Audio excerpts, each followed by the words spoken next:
Hiyo ni gani kubwa versus ndogo?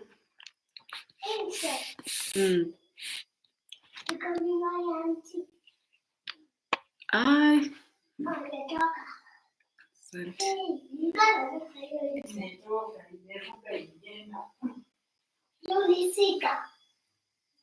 Killian, be quiet. I'm on video. Sawa.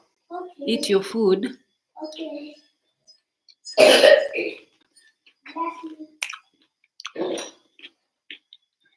Eat your food and mind your business. Okay. Okay. Mind your business and eat your food. Okay.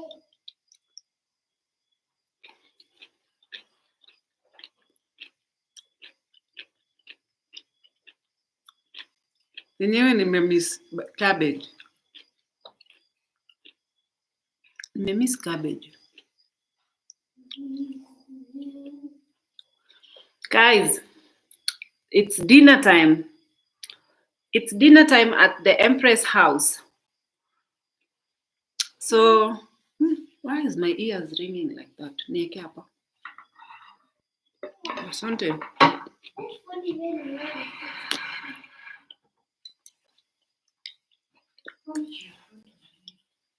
It's dinner time at the Empress house. Grab something, let's hang out. Grab something. So I'm eating my favorite meal. It's rice and beans and some cabbage. It looks blunt, but it's really, really tasty. I'm very surprised today how the meal has come out really tasty. I'm not the one who cooked, but the meal is tasty. So guys, welcome to my video. Let me put food down for a bit because I know some of you hate it when I eat. Maybe I will eat my food later. I'll see, but I will have a little bite here and there. Nice to see you. Pleasant greetings. Happy Sunday. Happy Sunday, everyone. Guys, this week has been weaking on my side, man. This week I have been so ill. When I say ill, it's an understatement. I got a stomach bug that I don't know where it came from, and it was just paining on the left side, under my left side, like under the lower abdomen. And I was like, what? I was feeling so much pain. It actually started when I was at work. I was busy with one client when I felt pain. And I was like, what is that pain? It seems very strange. Then the pain just kept going and going, radiating towards it wasn't radiating anywhere. It was just a lower abdomen, and the pain was so unbearable. I couldn't sit properly. I was trying to sit and, it was so bad. Guys, let's really appreciate God for good health. If you are healthy, take a minute to tell God, thank you for good health. Because things can just snap within the twinkle of an eye. Things can just snap and something can change. Your body can just start playing games on you until you are like, what the heck? So anyway, I was like, I had a client who was supposed to be going to a wedding. Today is Saturday, so she was supposed to be officiating, not really officiating. She cuts cakes at weddings, so she bakes cakes and then delivers them at the weddings, and then she's supposed to cut them. So I was doing her nails for the prep to go for this wedding. So guys, this lady was just sitting there like, are you doing my nails or not? I know this lady, but Kenyans, sometimes we seem to be sometimes, guys, I'm trying to get used to Kenyans, okay?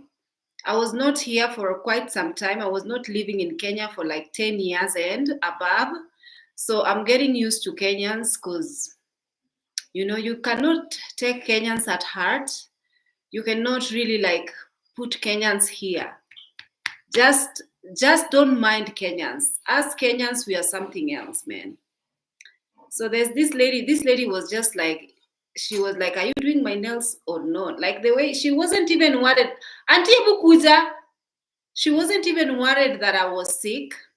She was worried that she needed her nails to be done ASAP.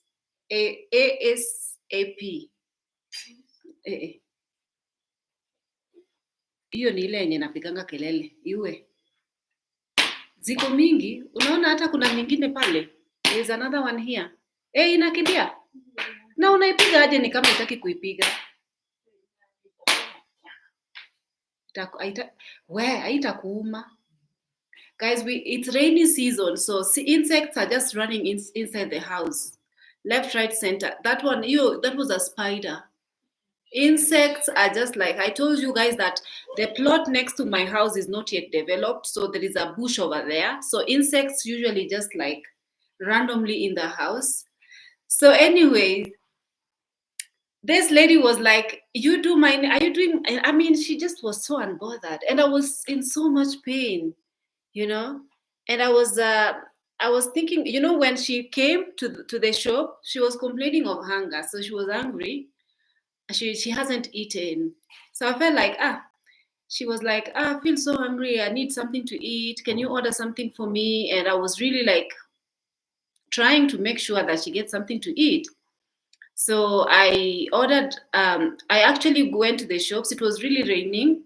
So I went and took an umbrella to go and find something for her to eat. And I made her some coffee and I gave her, so she had, at least she didn't feel so hungry.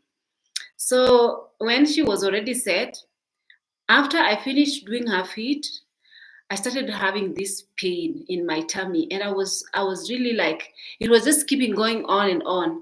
And I felt really, it was so bad. But she just didn't seem bothered, She was not even offering to go get me some painkillers or anything. She was just sitting there, like even asking me some irrelevant questions and was busy. She wanted to talk and get into these conversations. And I was like, I didn't wanna have it because I was in so much pain. At the same time, she wanted her hands and feet done because she had a wedding.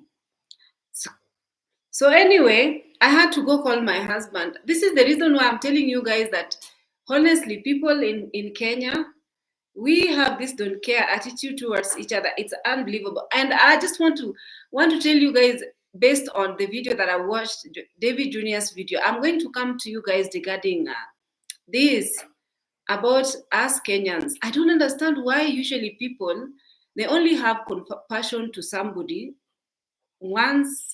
I mean, they like buying flowers to people once they are diseased. They like to contribute while someone is already gone. Contribute, buy them coffins, help with the funeral arrangements. But sometimes when people are in dire need, when they are alive, people are just like, they have this I don't care attitude that sometimes shocks me. Me, I am an empath and I have a very compassionate heart. So sometimes I just feel it's so awkward, when people act unbothered and with an I don't care attitude, especially when somebody is in need.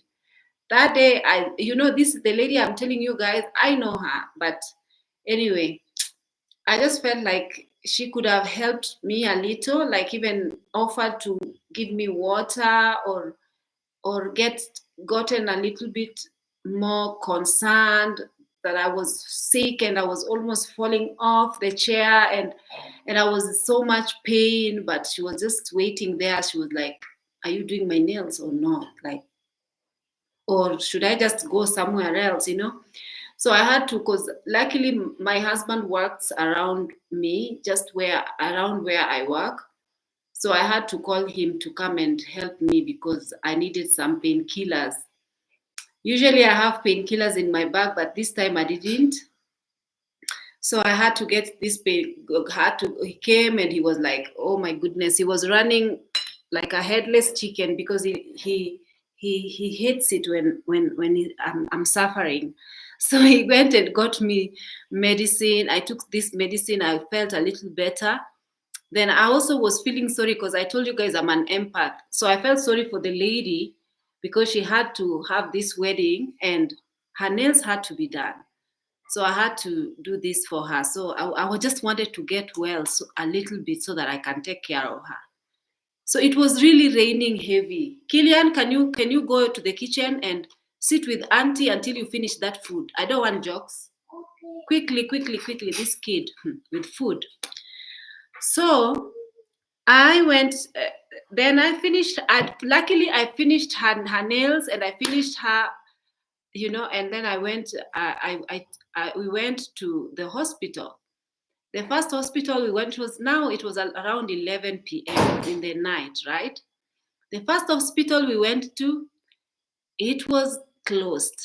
Something that I don't like about Kenya is the fact that things close so early, even emergency, things that are very like medicine or pharmacy, or like if you go, like, I don't understand because I'm so used to when I was living out there, things even close by even until morning. People are just working and shops are open. But here, I guess people are afraid of people mugging them and maybe thieves coming in with guns and robbing from them. So people usually closes their shops by 9 p.m. People have closed. The latest people closed by 10. You don't see any shop open. So can you imagine even that hospital nearby? It was closed. Well, we have some 24-hour hospitals, but they are very mediocre ones. So I thought to go to a better hospital. And when I went there, I thought they were, because I went to Google to search if this hospital is open. And I found the hospital was actually closed. And I was in pain. Oh, and my husband was driving like a crazy man. He was not even following the lane, the normal lanes. He was just going like an ambulance. Because we went and then we found that hospital closed. And then we had to go to because at this point I couldn't even sit. I couldn't even sit, like even anything. I was in pain yesterday, man. So we were supposed to, actually, when you come from this hospital, you're supposed to drive to the nearest turnaround. Was so far, like almost 10 minutes away. So my husband just came, he just, like, there were cars coming. It's a very busy road. Then there was this is the hospital and there is a place that you can branch here instead of going to. So he just broke the traffic rules and passed through. He just was like, I have a sick wife. Okay, you have to wait for me to actually join this lane. So thankfully there were no police, the popo on the road. It was nighttime. Even police usually go to sleep early here in Kenya. And don't even get me started with ambulance. Don't get me started, man. Oh my goodness. You guys who are out there in America, you have it so easy. Anything can happen to you and you can call an ambulance and the ambulance can come within even 5 minutes. You guys are so lucky. Here in Africa, you can literally die, Even the emergency services telephone, nobody ever picks it, okay? Oh my goodness, it's so crazy. So I went and obviously we got to the hospital, and this hospital was such a mediocre hospital. This was the only hospital that was open. Mediocre. Right now in Kenya, the nurses and doctors are on strike because they don't get paid well enough. They get paid peanuts. They get paid so less. I remember when I was a flight attendant, I was earning, like, let me tell you guys how much I was earning as a flight attendant. Gosh, I was earning more than doctors, and Kenyan doctors. And I'm not, like, those people go through so much education, like they pay a very big tuition fee, and they are very educated. They go through, I don't know, 7 or how many years of studies, only for them to come to work and get paid like less than even 100,000 Kenya shillings.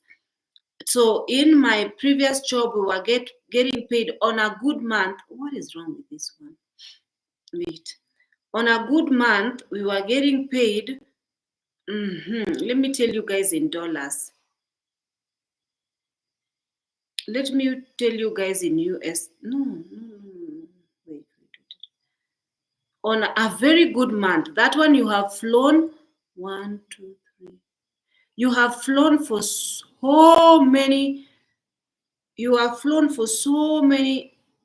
On a good month, I used to earn, on a good month, it was 1,900 US dollars. So 1,900, almost 2,000 US dollars. But then remember, this is just my salary. It is not taxed. They don't deduct, they pay for me rent, they pay laundry, they pay for transportation, and they pay insurance, and basically they pay everything, even food. Most cases you eat at work, and you don't really like buy much with your money. So this 1,900, and it was 250,000 Kenya shillings. On a good month, you make 250,000 Kenya shillings.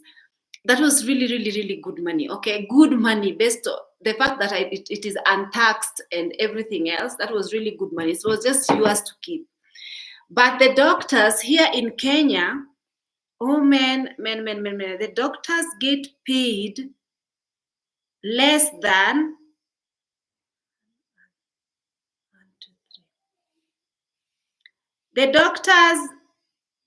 less than 1,000 US dollars. Less than 1,000 US dollars. Many doctors. So the doctors are on strike as we speak. So I couldn't go to a government hospital. Plus, government hospitals, you usually have to get referrals before you go to a government hospital. Before you go to a government, sorry guys, I'm trying to arrange my house situation so that the kid can be taken care of. Come here, you have to go take a shower. What are you doing? Eating. Okay, finish eating and then finish. Okay, you want to say hello to the people? Come and say hello there. Hello. Can you? They can't see you. Hello. Hello. Tell them, what's your name? My name is Kia. Oh my goodness! First of all, you have to finish the food. You have to swallow the food. Okay. His name is Killian, as he said. Okay, go and take a shower. Go and take a shower. Still here. Auntie. Okay, go and sit there then. I don't have a phone to give you. I am working on my phone. Sit there a little bit. Go and tell Auntie you need to take a shower. Go before you sleep. So these people get paid nothing. So then when they are on strike currently, because they are trying to have the government pay them a little bit more money, as they should actually, because they work and they get nothing in return. That is ridiculous. So now they are on strike. You go to a government hospital, you don't find any services whatsoever. So I went to a private hospital, very mediocre hospital. It was absolutely disgusting. Okay.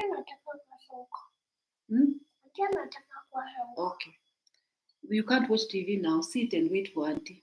So It was a very mediocre. Here, take the phone and play. Okay.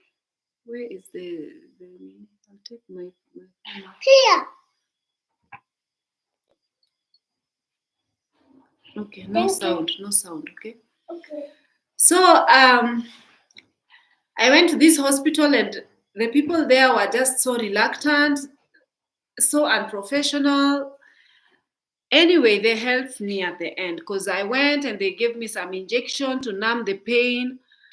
And after that, I was given some antibiotics and then urinalysis, the urine test, and um, and they took also the blood to check the infection. So and then after that they ruled out that I had infection in my bladder because I was having this really horrible pain and very I was going I go to the toilet now to pee, then after coming out of the toilet, like frequent urination, I feel like I really need to pee, but there's no pee. If I go there, I was just like a little bit of pee, and then I stand up. Like it was so bad with that pain. So they ruled out that I was having some urinary tract infection, UTI. I usually have them. I have very chronic ones, very, very extremely chronic UTIs. Usually I usually get them at least 4 times a year. At least 4 times a year. But this time I think I got them a bit for this is the first one I got for this year.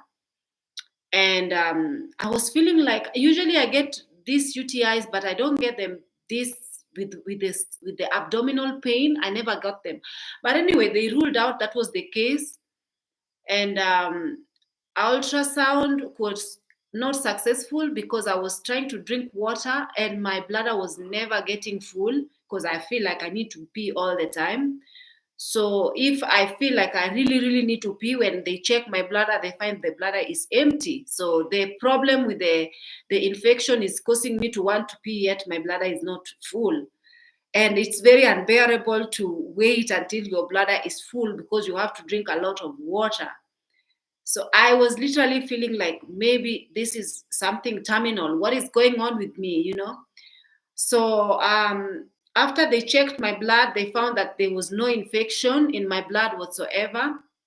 I also did last month I went for a pap smear because ladies, we need to go for pap smear. We need to go and check our cervical situation. I know it's very private, but you need to. So I rarely do because I feel like it's very brutal. I don't like that test whatsoever. When they put these things inside and they have to, I don't like it. I feel so excruciating pain every time they do that. But anyway, I went and it came out negative for the human HPV. It came back negative. So I was thinking, what could this be? I was thinking, I just went for the pap smear and it came out clear. What is that? And then when they checked my blood, they found out there was nothing. And then I remember I was on this herbal medication that I was taking because it was supposed to be balancing hormones and helping me with my insomnia. And I felt like maybe this could be the problem. I don't know, maybe this medicine could be the problem. So I was just trying to rule out many things. I don't know. So I went to this hospital. It helped me a little bit because they gave me this not really strong antibiotics and some pain relieving whatever. But when I came back, I was fine. I was totally fine. I was painless. Then the next day, today, because no, I think I went to this hospital. Was it on Friday? Saturday, I was fine. I was at work. I was doing my thing, la la la. And then, no, Saturday I relaxed at home because I was forced by my guy to relax at home because I'm a workaholic. I hate relaxing. I need to work. So I relaxed until evening, and then I went back for the ultrasound, but it wasn't happening because my thingy was not getting full. My bladder was not getting full, no matter how much water I drank. So so then I came out of the ultrasound, then went to work. I did a little bit of work, then came back home. I was fine the entire evening. Then today in the morning, today, because I've been taking this medicine that they gave me. Oh man, I felt the worst pain in the morning. I was like, what the hell is this? So the pain was even worse. I couldn't walk. I don't want even anybody to talk around me. I don't want. And then it was now accompanied by diarrhea. So I was like, what the hell is happening? So then I had to go to a bigger hospital. Today I just came back from a bigger hospital. This bigger hospital also, it's pretty much the same thing that these people were telling me, because they didn't take my blood. They checked the urine. They said it was infection in the urinary tract.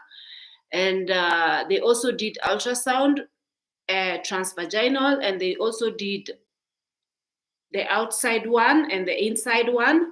They found nothing in my uterus, nothing.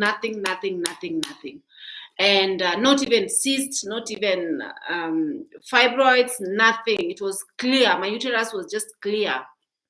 Then they couldn't do the pelvic ultrasound because my bladder couldn't be full and it needed to be full. So then I was just told that you just need to go they gave me a stronger antibiotics, and I've taken that. I went to the hospital in the morning, and from the time I went to the hospital until I came back, I have not felt any pain, because when I went to the hospital, I took some medication like for pain, but when I came back, I didn't take any medicine. I was just fine.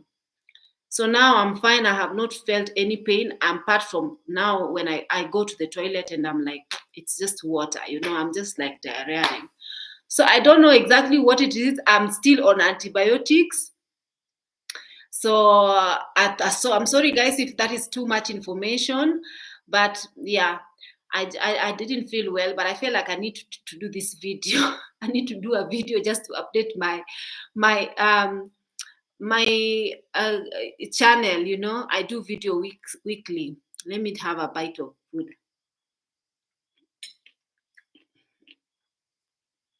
I do videos weekly. So guys, let's talk about it. The topic of the video. I've seen some reactors reacting to DeeMwango and Sean Arwa. Specifically, there's this one called Black African TV. I watch her, and I want to hear her point of view. But remember that I usually don't I take whatever she says with a very grain of salt, and I'm a good judge of character, so I go and watch them and find out, because usually I watch these reactors and I'm like, what are they talking about? What are they saying? Then I go and watch a video that they were referring. Then I see them. So this Black African TV was talking about Sean Arwa and what she calls a shawo business that she was in the past. And then she said, once a shawo, always a shawo. So to her, Sean will always be a shawo, no matter what. We are not going to mention the P language. If you want to go and check on Google, check what the meaning of a shawo.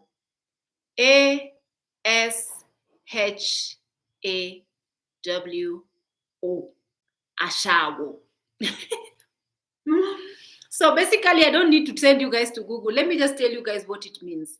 It is a Nigerian word to mean a lady who sells her lady beads for a living, or a lady who uses her lady beads to survive in life.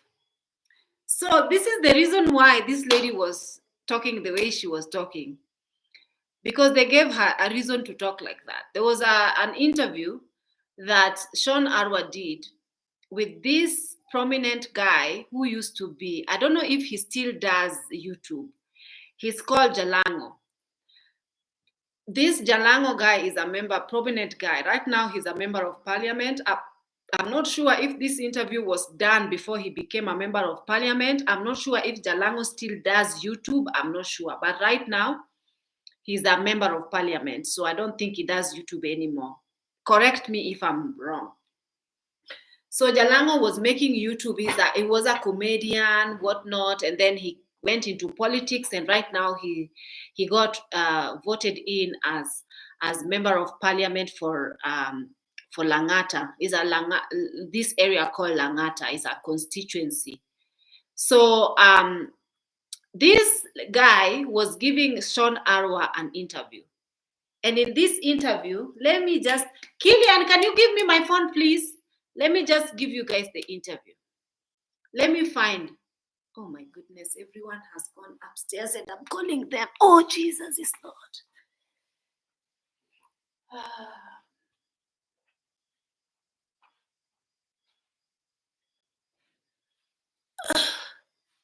Let me check. So Sean Arwa was doing an interview with Jalango, and she was very much proudly talking about the ashawo thingy that they do. And let me see, Sean Arwa, Jalango. I don't even know exactly, because this is a 22 minutes video. So I don't know, but I need you guys. This is Sean.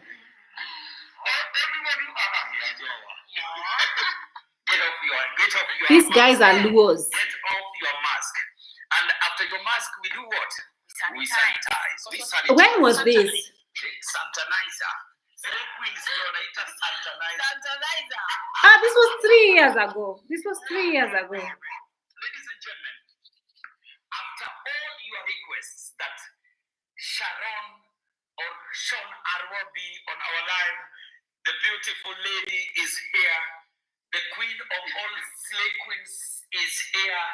The lady who thinks that she can advise every single lady out there on who to date, who not to date, is here with us. Ladies and gentlemen, this is going to be a very beautiful day. Now, this live is brought to you courtesy of Safaricom, and definitely, you know how we do. I have all this airtime to give away. I have all this airtime to give away up to almost... I don't care of your airtime to give away. I need you to start talking.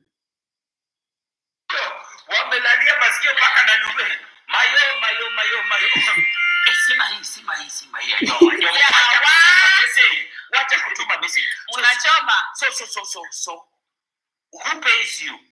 To do what? To look good, to dress good, and to smell good. Where are people paid? Investors. And one good thing about being a slave is you attract. As I always buy, you attract. So you pick up picture after 10 years back, who is this? I want to find this lady. And that's we don't have permanent clients. We have become a people. In India, today you have not. Yeah.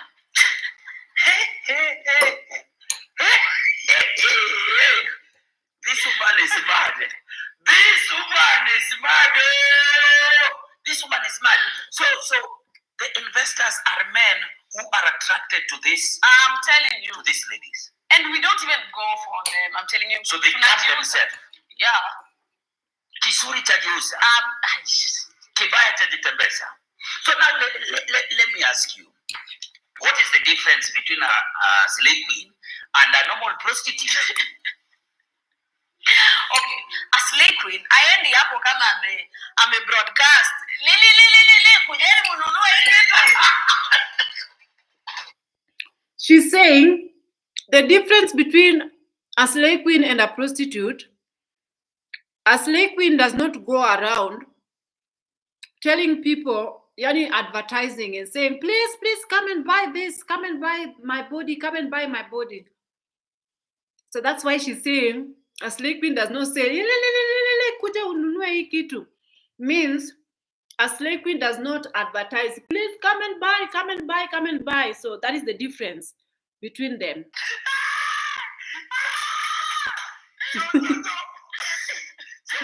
So wale warembo wengine wanaenda wanatangaza. Iko hapa kuja.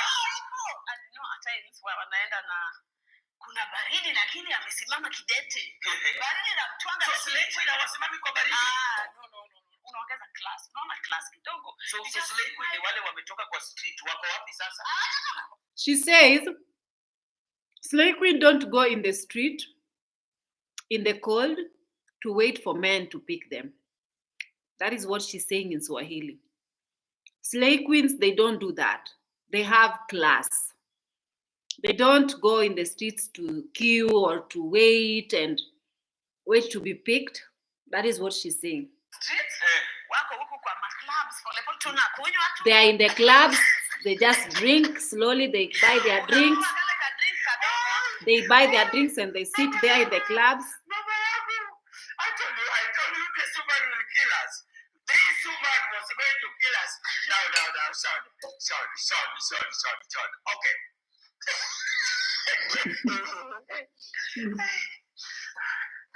I need a break. I'm coming. Endelea kuongelesha jamani.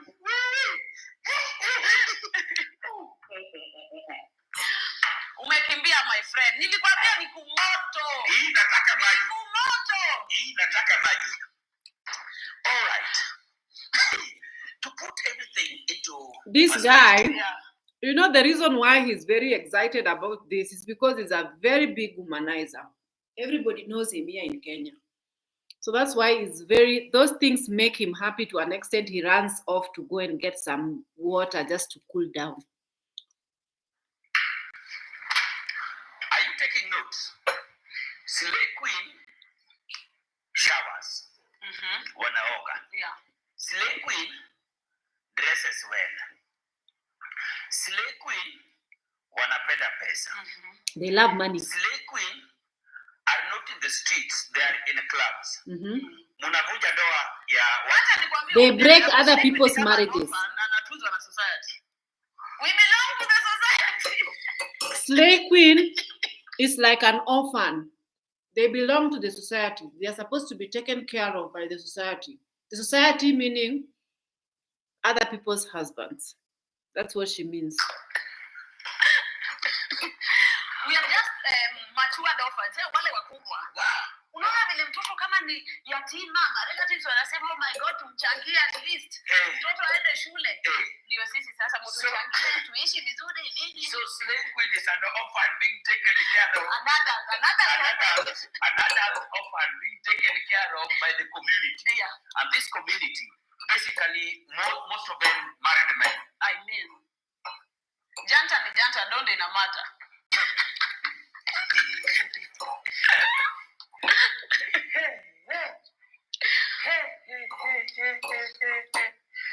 Now, where do I even start? Now, okay. These people are low. They are very shameless. Let me read some of the comments.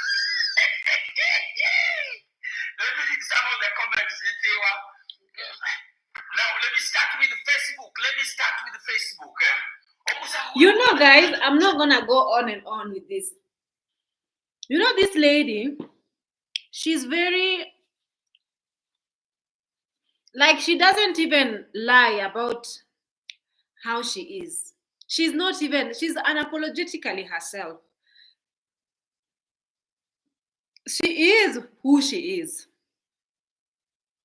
all of us cannot be morally upright. All of us cannot be good Christians. All of us cannot be upright in the society. All of us cannot be. There are other people who are who they are. And this lady, she stands by it. She's not afraid of dating your husband. She's not afraid of.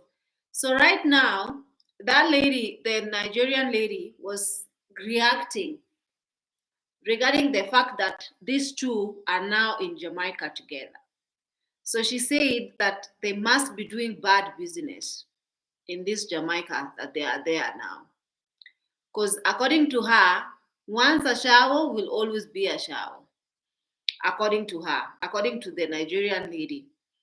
So, and for me, I don't really, honestly, what I want to say is that the ladies don't have any morals. They are who they are.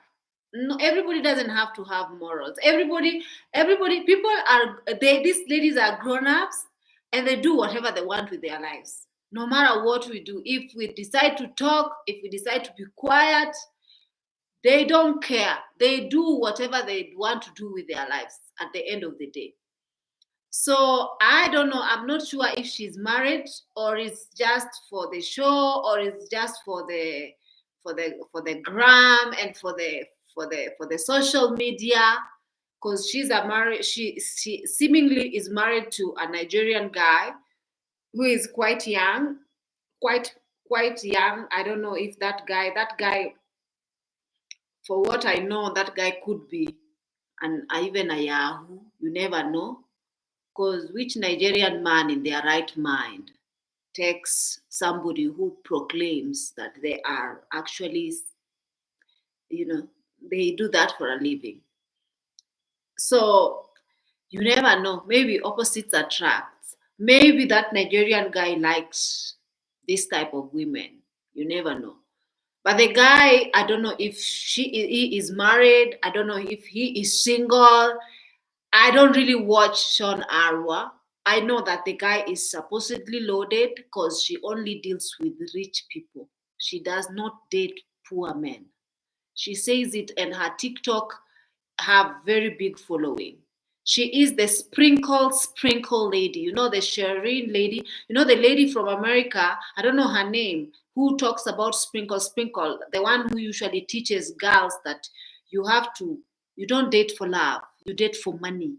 You know, if a man cannot buy you this and give you this and fund your life and do this, you don't need to date them. So this is the African sprinkle.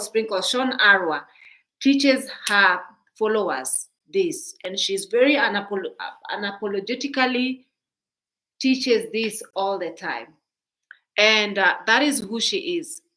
So regarding her friendship with DeeMwango, I don't know. These people are making content. They are collaborating. They are not friends.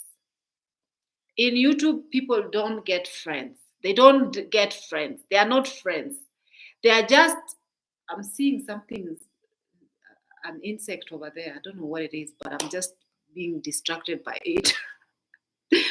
These people are not, they're not friends. Sean Arwa and DeeMwango, they are not friends. They are only doing collaborations. And there are two adult women who have met to make content. Whatever they do in between their content making is none of my business. It is their lives. If they want to sell their punami, they can do it. It is me. I am here in my house. I am not hurting anybody. She is not hurting me by the life. I know that some people were saying they are spoiling it for other women. They are making African women look bad. They are they are like, nobody in this social media is supposed to be your daughter's role model or even your role model. Do you allow them to do them? At the end of the day, if they choose, there was one time I want to tell you guys something. There is men who just are attracted to this type of women. Women who are loose, women who don't mind sleeping around, women who are just like all over the place. There are men. Have you ever wondered how come you, the church girl, who is very, very good and always going for prayer meetings instead of going for clubs, have you ever wondered why it takes you much longer to be married while the girl who is prostituting herself gets a husband quickly? Have you ever wondered? Me, I used to wonder myself. I used to wonder. I'm keeping myself, I am just like waiting for my husband. Meanwhile, the girls who used to prostitute themselves and flash their pregnancies all over the place, these are the girls who have men who has taken them to Europe, who is now given birth to a bunch of children, despite them having had abortions and despite them having been living recklessly in the past. They still got, I know this type of these women who are now living in Europe despite their past. So even if they are men, because remember, there's one time I used to know this lady who used to be, she used to be in the streets, okay? So this lady, she was, one time, she was telling me that there's this guy who is hitting on her, but this guy is a missionary. He's actually doing missionary work in Kenya, but he's hitting on this lady. So this girl was telling me, you know me, I don't want this church guy. Do you want me to connect you with him? So then also there was another guy. This girl, she never misses to have guys in her corner. She always has these guys. So one time, because she was always bringing guys along, she always has guys, and all these guys are like guys with good, like they are good looking guys who seemingly had good jobs, but they were Europeans. So those days, we were living in the hostel and we were trying to find husbands, European husbands. I'm not lying to you. We used to go online and find European men to take us to Europe and help us with our get us passports. Yeah, we want to get out of African poverty. We used to do this. So sometimes if I get a little money, I stay in the cyber cafe. I go, I am searching for a husband. Why not me? You know, sometimes you find people who scam you, people who lie to you, but you don't give up. You're finding a husband online. So we used to do this. Some of my ladies who we used to find husbands, try to find husbands with, they found husbands now. I know one lady, now she is in America. She even graduated as a nurse and she's gotten married to a very nice guy in US.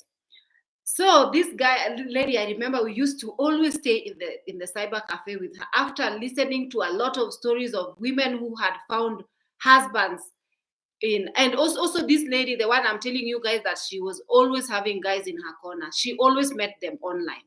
She always met them online. You know, one lady, I know of one lady whom she meets these guys online. One will come. She has scheduled them to come throughout the week. She has a calendar. If one comes in April, he leaves, another one lands. She goes to the airport, picks that one, the other one leaves, the other one lands, like that. I know a lady who has 3 white guys. All of them are funding her lifestyle. All of them. There's one who is from which country? There's one who is from where? From Netherlands. The Netherlands one is the one who is so serious about her, and she really wants to marry her. He is into her like crazy, but this girl is still about this business. Guys, let me tell you, you are the one who is sitting on your punini. You are sitting on it. You wash it, you use it to pee, and you sit on it. The rest of the women, they have found out that there is business. The bad business that you guys are frowning upon. The bad business. This is business for most women in this our Africa. Even this Sean Arwa is not afraid about it. These ladies, you find that they've been orphaned. They got introduced into this business early, and it's easy way. They don't have bosses. They are bosses of their own. They have men who are willing to pay, and they do it, pay it. They live the most extravagant lifestyles. What I know Sean Arwa to be is somebody who lives a very comfortable life, extremely comfortable life, 5-star hotels, and she doesn't live like easy. She lives very comfortable life. This has always been her life. So imagine the ladies, even here in Africa, it's a business that is known. Many people know about this business, and a lot of ladies are into this business. They do high class, bad business. To you, it's a bad business, but to them, it's working for them. Okay? So, whatever this DeeMwango is doing, whether it is a bad business, whether they choose to sell it, whether they choose to throw themselves to men in Jamaica, whatever they choose to do, at the end of the day, everybody will have their own graves to lie on when their life ends on this earth. Everybody will have their own graves, their own coffins. They will be there by themselves in the grave. Whatever they choose to do in their life now is none of my business. I can tell you this for free. If DeeMwango is being introduced, because some of you ladies, if we come to, I am not even saying that we should leave them alone. You do your thing. You have a niche in reacting. You do your thing. So if DeeMwango chooses to do, okay, one thing I want to tell you, African women are extremely, some of them are very, very, what can I say? They are very reserved. They don't usually expose themselves or expose their bodies. Even if they do things, but they don't really expose like that. So when you see most of these African ladies see DeeMwango dressed the way she dresses, like for example, I wouldn't lie to you, even me, I felt like, why is she wearing barely a bra with a bottom? And I was feeling weird about it. But then I came to say, this lady is young. This is her style. This is how she wants to dress. If her mother did not teach her, you think you're going to talk about DeeMwango and tell her to dress however she is a grown woman. If she chooses to dress that way, you will not say anything to her to change her mind, to change her the way she's dressing. Because a lot of you people were talking and saying, oh, she's trying to seduce Kino. She knows very well that Kino is involved with a woman, because a lot of people were insinuating that they are dating. I made my last video and I told you guys that Kino and Dee are not dating. These people are simply collaborating. But I know the reason why a lot of people were insinuating that there is a thing amongst them is because of the kind of clickbaiting and subtitles and whatnot that, for example, they didn't understand why DeeMwango actually went to met Kino's mom in UK. They didn't understand why would you meet his mother. So, and also he was like meeting a very special person, like those type of talks. When people were just, I think people just want to see her coupled up. And people are used to, whenever they see Dee with a man, it's her boyfriend, or they are making videos to insinuate that they are dating. So even it was not different with this Kino guy. They want them to be coupled up so bad. That is the reason why even on her comment section, I was seeing people talking about chemistry. I'm like, I don't see it. I just don't see it. Maybe I don't know how to read body language. They were talking about how the subscribers will feel like, they will feel so jealous when they see Kino in Nyambohanze. This lady should bring Kino in Nyambohanze for the subscribers to actually even feel like to make them feel jealous. And they were talking a lot of things. Clearly, Dee read all their comments and came to them and talked and actually debunked the entire rumors that they are dating, and said that the guy is actually with a woman and is actually involved with somebody else. She told you guys, and I told you guys, that obviously the way his body language is, he's not with her. He's not into her. And many of you were saying, kamenyeshewa vitu zote.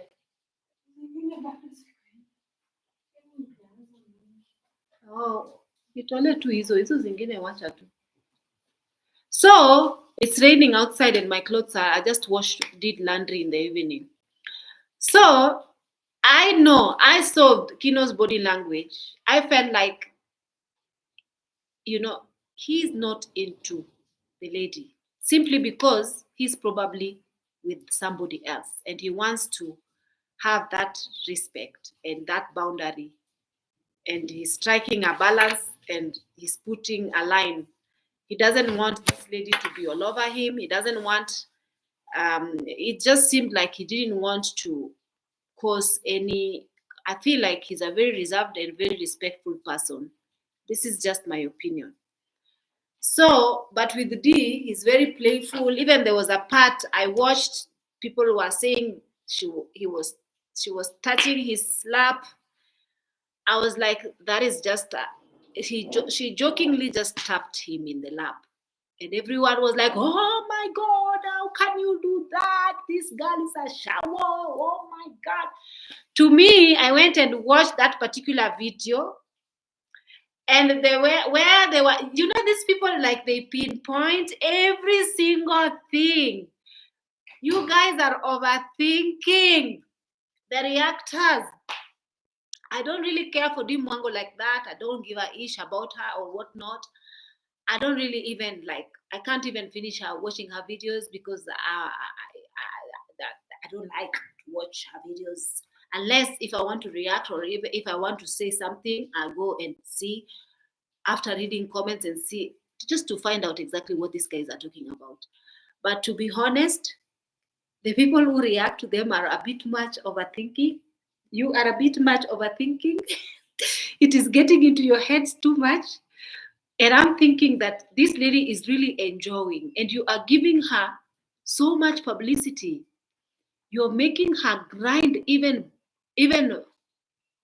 further and further, and she is going with your narrations, and she's getting even more happier. The more you guys are talking like this about her, the more you're giving her stamina to keep going, because when you open your gadgets to discuss somebody, obviously there is something about her. She feels like, I'm very important, that these people can even take a time out of their day to make comment about me. So I'm important. So it gives her so much motivation to continue grinding. According me, this is what I've seen with Dee. She just don't give an ish. She don't give an ish. You'll say she dressed up skimpily, the next day she'll dress up in a booty short. And for me, to be honest, I feel like she's just quite still young. Maybe she's in her 30s or even early or late 20s.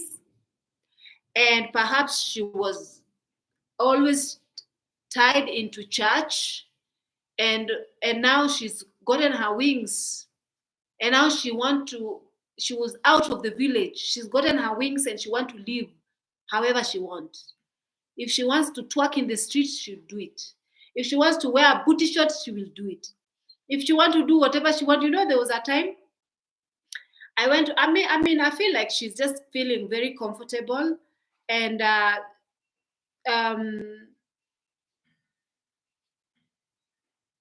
she's just feeling very comfortable.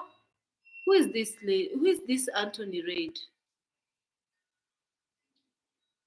You are here commenting on my video. You're here commenting on my video for what reason?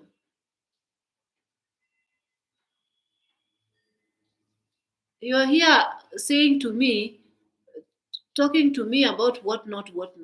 Go watch somebody else. Here we are reacting. So, the lady will do whatever she wants with her life. If she wants to wear a booty short, she will wear a booty short. If she wants to make a video wearing a bra, she'll wear a bra. If she wants, she's a grown-up. Whatever she wants to do with her life, she will do it. Whether we react, whether we talk, whether we say what, she will do it at the end of the day. So, yes, the insinuations were she already came and told you guys that they're just doing collaborations, as I said in my earlier videos, that there's nothing between them. There's nothing between them. Maybe Dee was infatuated with him according to her body language, and maybe the way she dresses around him. Maybe she just want to show a little bit more skin. She's looking for attention from these guys from in Jamaica. She's a single lady. Maybe she's looking for a husband. But I feel like the way you dress, you might attract wrong attention. Sometimes when you dress a certain way, there's a dressing that you can put on some clothes that will actually make people see you as very classy lady. Classy, you can put on something skimpy, teenage-like, and people would be like not even paying much attention to you. But then, or the only people who might pay attention to you are people who are paying attention to you just to disrespect you. Not necessarily that they admire you or they like your body. I think you are a treasure. Your body is a treasure. It's supposed to be hidden. It's not supposed to be just displayed out there for everyone to have a glimpse of it. It's supposed to be hidden. This is modesty. You're supposed to be modest in your dressing as a noble, charactered woman. But then again, it's not for everybody. Some people, they want to dress up however they choose. There was a time I went to America. I went to Chicago to be precise. And when I went, I lived in the Emirates. And in the Emirates, people dress up in long clothes and nobody shows skin. No one shows skin, okay? So I went there and it was during summer. I carried some booty shorts. Then I was like, when will I ever wear a booty short in my life? Because when I see people in Chicago, when I see people in America, these people are so comfortable in their skin. The ladies, the girls, or the women, even the married women, they wear these really skimpy shorts, or even they barely wear nothing, honestly. And they are so comfortable, while me, I'm just covering up. So this day, I dared myself. I said, now I'm going to Chicago. Let me carry these booty shorts I go and wear. Did I not feel comfortable? Yani, I felt so uncomfortable walking in the streets with those booty shorts. I don't know if I still have a picture of those booty shorts. I could show you guys what I was wearing. What the hell? I don't know if I can find. I think I might find them. If I show you guys what I was wearing, you'd be like, what the hell? Let me see. I might find them. I don't know if I will find them. I was wearing this booty short. Absolute booty short. And I felt so uncomfortable in the streets. I don't even think I still have those pictures. I should have them. This is what I was wearing. I should have them, but do I even have them? I don't think I have that specific picture. This is the booty short. You can't see it, but I can't find. I don't know if I cropped it out because I was embarrassed. I think it's in my iPad. I don't think it's here. But that day, I was walking in the streets and I was feeling like everybody hated me. This is the top that I was wearing. This was me. This is the top that I was wearing. But under this top, I had a booty short. And I was walking in the streets with this booty short. And I was feeling so super uncomfortable. So this is the same thing that Dee is doing. She's now in Jamaica. She just wants to let her skin breathe a little. She's wearing this skimpy clothing. She's a villager. She just came from a village. She'll grow out of dressing like this. One day she'll just wake up and she's like, I'm tired of dressing skimpily. I'm tired of wearing these kind of things, Let me now dress my age. I don't know, whatever that is. And she will start dressing the way you guys want her to dress. So for now, let her enjoy. And plus, I think in Jamaica, people are very free. I saw those ladies, they're just wearing however they want, not here in Africa. So I understand the African ladies who are judging DeeMwango. Guys, it's really raining outside. I understand the ladies who are judging DeeMwangos. They are very conservative and they are very much reserved. So I understand. Here in Kenya, even people wear booty shorts, by the way. People actually nowadays, I'm so surprised that I see people walking around in the shopping center, in the shopping whatnot, wearing even just a biker and the Kenyans, they like dressing American style. They like to watch or whatever is trending. If you think that you will not find the latest fashion in Kenya when you arrive here, you are very mistaken. Even when I came here, I even missed some fashion that were here. They arrive here as soon as they arrive in America. As soon as the latest fashion get to America, it already gets here. So people dress up. I see people dressing up in booty shorts, especially the teenagers. There's this fashion that nowadays is here. Who is this calling me? Oh, my husband. I didn't see that call. Oh my goodness, he called me at 9 o'clock. I forgot. I didn't see the call. I had sent him to buy me medicine.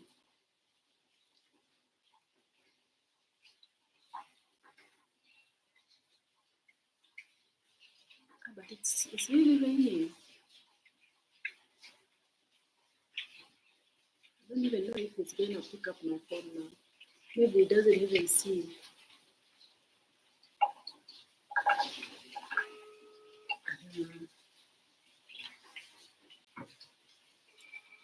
Okay, he will call me back.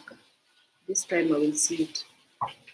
So, yes, people wear these kind of things, but a little bit more older women, they find it weird. Even here in Kenya, usually when they see ladies wearing these skimpy things, people just like, oh my God, look at what that girl is wearing. And the older women were just gossiping and they're like, oh my God, absolutely disgusting. Why are they dressing like that? Oh my God, they must be prostitutes. People will wear, these ladies, they're young. Let them wear whatever they feel like wearing. So, something else. I don't care for DeeMwango. I don't care whatever she decides to do with her life. For all I care, let her do her vlogs, wearing whatever she feels like wearing, doing whatever she feels like doing. Honestly, to be honest, me personally, I don't find anything wrong with Dee. I don't find anything wrong with her. To be honest, when I watch her videos, I don't see anything wrong with Dee. Usually, I wonder how come people find a lot of things wrong with her. I don't. I just feel like she's just doing whatever younger ladies do. She's boy crazy. Younger ladies are always boy crazy. She's looking to find a husband. Younger ladies who are not yet married, who are not yet with men, they are trying to find suitors. They're trying to lure. Even if Kino has a woman, well, maybe perhaps he's not engaged or married. Perhaps she's trying to shoot her best shot at Kino.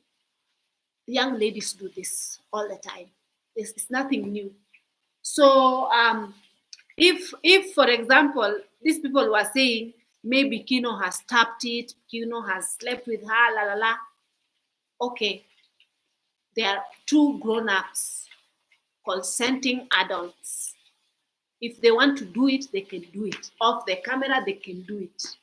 Whether you talk or not talk, they can do whatever they decide to do with their lives. This is the reason why it does not face me. One thing that faces me was the fact that I watched David Jr. recently. And I was very, very flabbergasted, to say the least. He was making a video, and the way he repeats himself like so many times. To be honest, something is wrong with David Jr. The reason why I feel like something is wrong with him, tell me why you'd actually make a video of somebody collapsing. You will actually film, and in your background, you're filming a guy who is collapsing. And then you're saying that you are not going to get bothered, or you're not going to get involved. You don't want to get involved. You just want to mind your own business. Yet you are filming a guy collapsing on a busy road. The least you could have done was go there, help, like even remove him. You don't even have to take him to the hospital. Just, guys, I feel like since whoever people who manufactured or brought telephones or these gadgets, the society is rotten.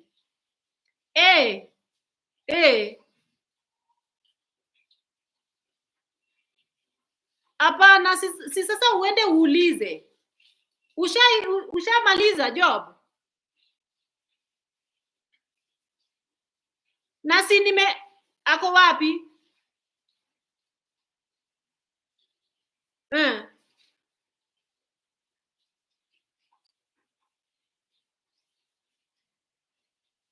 Hapana, wewe mwambia tu dawa ya kuhara kama mtu anahara. Sawa. I had to tell you to get me medicine for diarrhea. So you guys, what was I saying?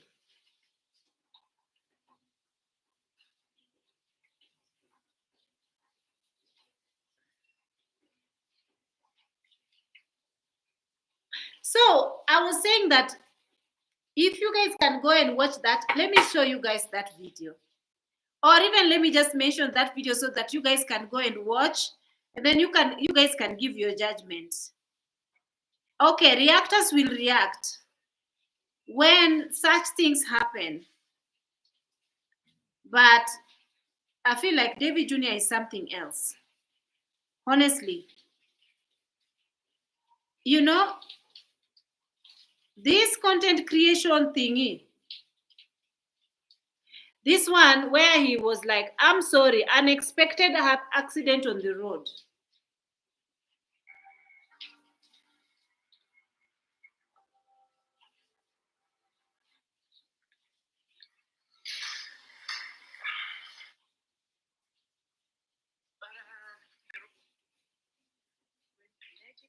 I don't know exactly where it was.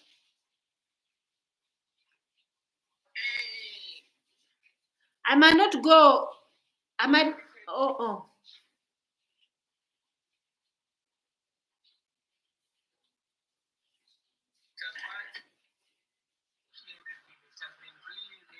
You guys go and watch that video. I don't know if you watch that video.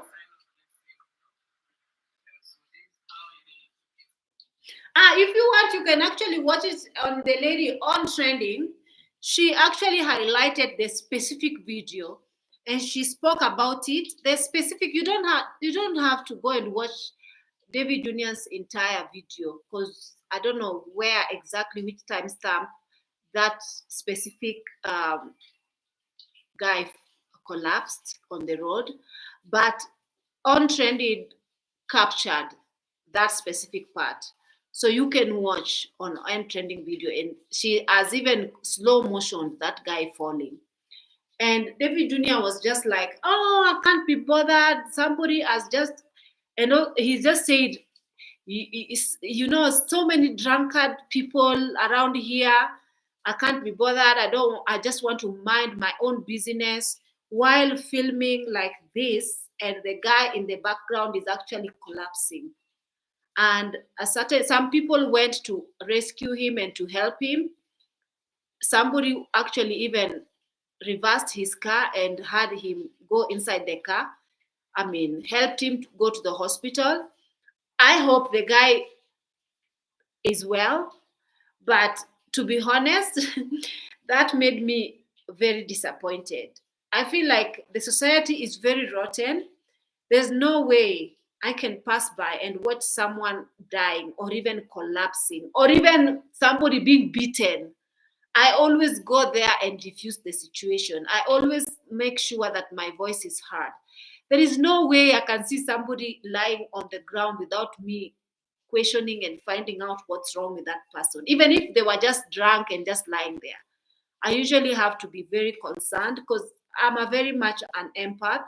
So when I saw that guy collapsing on the road while with the cars passing and no one was there to even help carry him, people were there trying to find out what's up. But again, David Jr. could have just gone there and alongside the guys who are helping, he could have lent an helping hand to help the guy. And on his comment section, people were really shouting at him. They were really condemning that behavior. Because at the end of the day, you have uploaded a video of somebody collapsing, dying on the road, monetized it, made money out of it. At the end of the day, also you're saying you can't be bothered and it's none of your business. But you're making money off somebody who is dying. It's not good at all. So I felt like that gave the reactors a reason to go and react, along with other behaviors that people see not nice. Of course, they will react. They will absolutely react. For me, this reaction thingy, I don't think I'm going to be a specific reactor. Like now, my channel is just going to be based on reacting. I really don't want people to come here shouting at me, mind your own business, do la la la. I don't have a skin. My skin is not thick for that type of energy. Mm-mm. So even me, there was a time I got so upset because there was somebody on 2 occasions. There was someone who, actually my husband is from Rwanda and he is always minding his business. He doesn't like to get involved in people's business at all, okay? So we are very much different people when you come to think about it. For me, if I see somebody, because there was a time I saw this lady, she was being harassed by a couple of men in a certain corridor. So they were harassing her to an extent they wanted to carry her by force to go with her. So we were passing by there, and I told my husband, we have to help that lady. What are those men doing to her? And he was like, what if somebody pierce you with a knife? What if somebody, you're not going there? Leave those people alone. Let them deal with their own business. And I was like, no, I'm going to help that lady. And I went there. I diffused the situation. I told those guys, I made a scene. Actually, I made a scene. I made many people aware of what was happening there. And I told those people, you should be ashamed of yourself. All of you 3 men and only 1 lady, you're trying to drag her. Where are you taking her? And that lady was crying because these people were trying to sort of take her by force. They wanted her by force. And she was like, leave me alone. I don't want you guys. That lady was sort of just sitting there trying to clear her mind. Probably maybe she was having a bad day. Then this guy just went there and started to harass her, and they wanted her by force. They wanted to sort of go with her by force. I made a scene. I was like, you are not going anywhere with her. Do you know her? Does she know you? Why are you here to start with? Why are you even touching her? Keep your filthy hands out. And you know, my husband was just like, he was watching me diffuse the situation. He was like, I can't be bothered. After that, he was in big trouble. I told him, how can you, what if it was your daughter who is getting in that trouble? It's night time, it's almost midnight. These people are trying to abduct or even take this girl. You're not helping as a man. He's like, I cannot be bothered. Here in Kenya, people are crazy. The same thing that David Jr. did. My husband was trying to play that card with me. I told him, and on another occasion, he saw somebody lying down on a pavement. He was beaten, and he was beaten until he was really, really bleeding. So he was like, no, don't go there, don't go there. We have to go home. I told him, no, can't you see that guy is dying? You know, I'm trained to do CPR. I can help. That guy is dying. We have to help him. I was just like this. We have to help him. And I was really like, we have to help him. Why are you saying we can't help him? We have to help him. He's dying. I was like this. He was like, no. He was like, no, we cannot get involved. I was like, no, we have to help him. You cannot walk off and leave somebody dying in the pavement. Where did you see that? And then it was just like, oh my God, here we go again.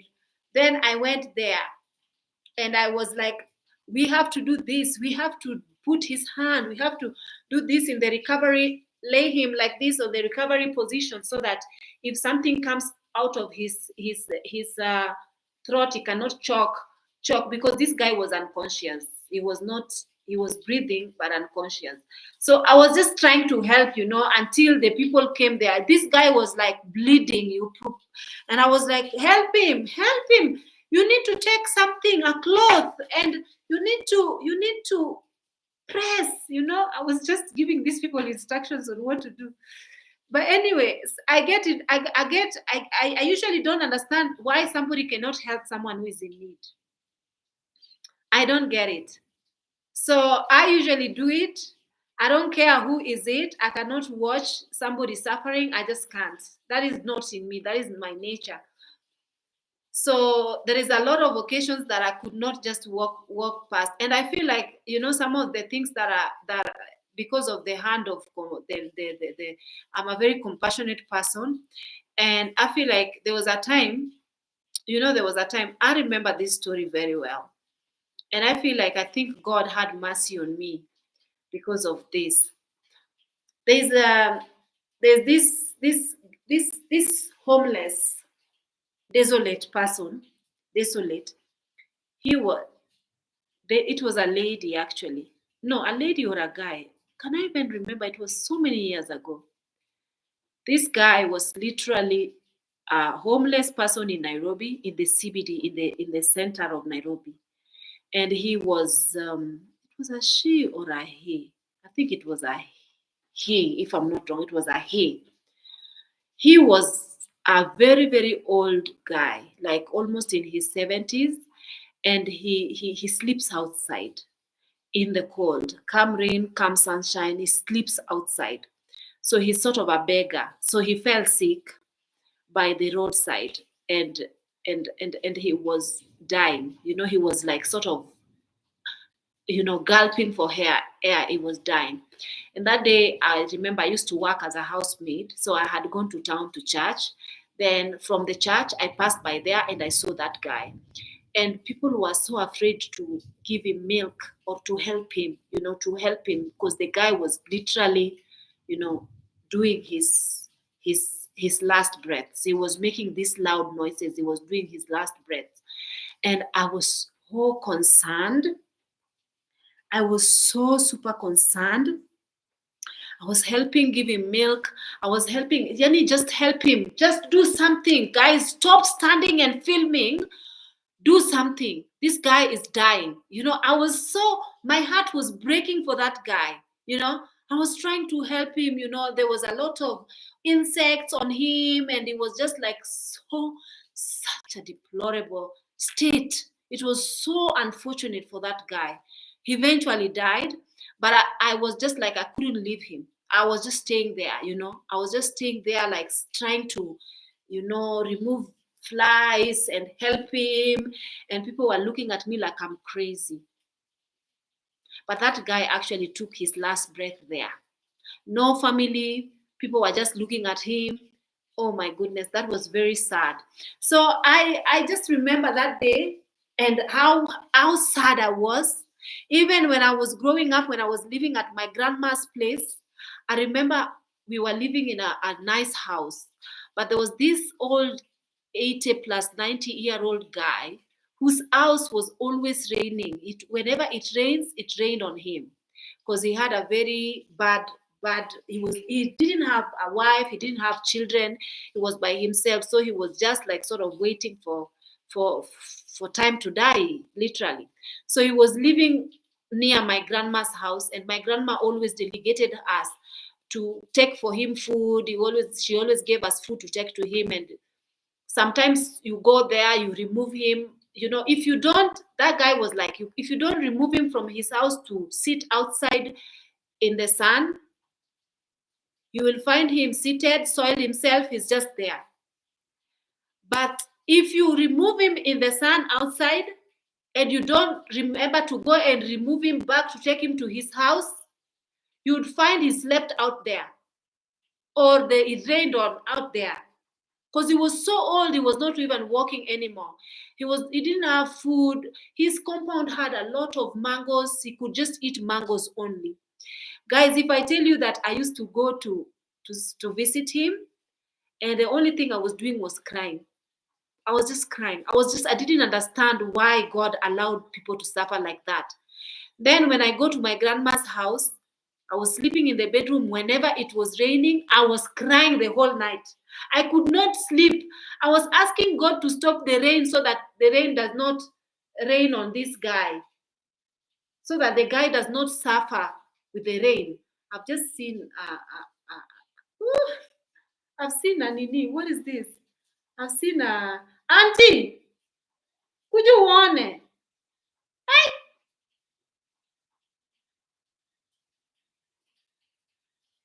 Guys, if I show you guys the things that are getting inside this house, angalia hiyo.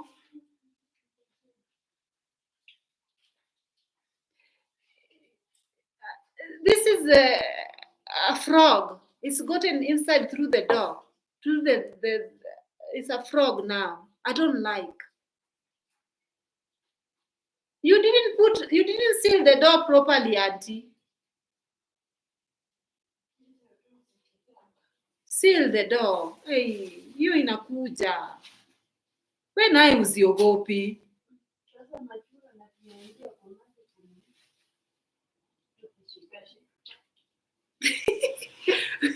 This my daddy does not fear anything. She carries them with her hand to throw outside.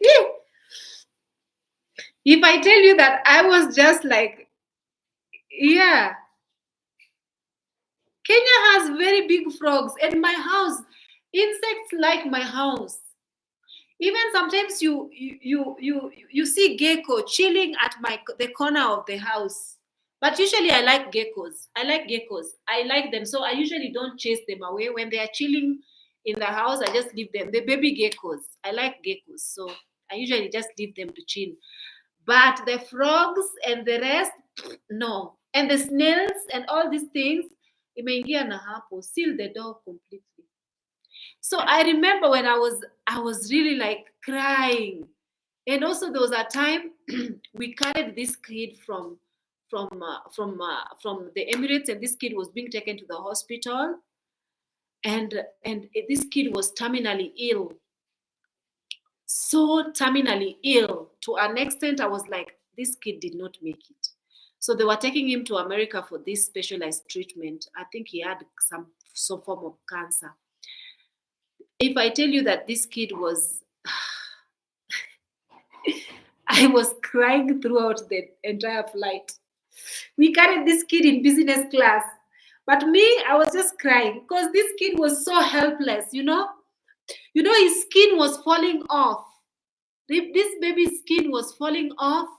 He was in pain until you know, instead of tears falling, this was falling.